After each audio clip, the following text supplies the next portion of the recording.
Ito na nga ang pangatlong araw namin dito sa La Union.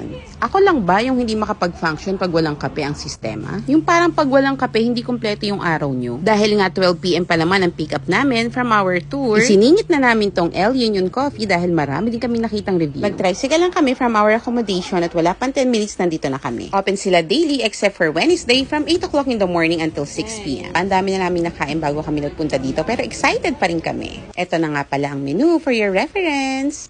Affordable din naman. Akala ko sobrang mahal dahil nga sobrang sikat sila. This is Sunday at 10:45 AM at ang dami ng tao. Surprisingly, ang bilis lang ng service nila. They have a separate counter for ordering. Tapos wala pang 10 minutes, ayan, ready na agad ang order namin. Nang laki pa nga yung mata ni Joel dahil sobrang bilis. Akala daw niya, ibang Karen at Joel yung tinatawag.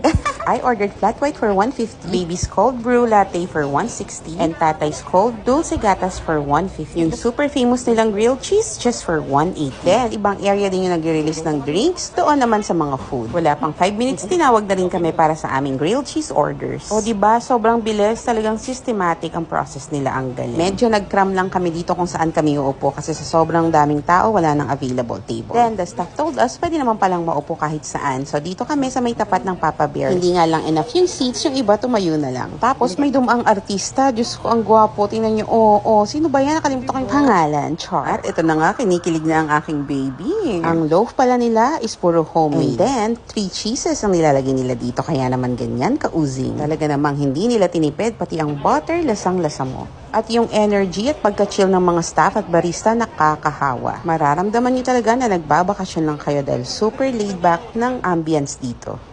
Cheers, El Union! Ang sarap ng food nyo. Sana makabalik kami dito.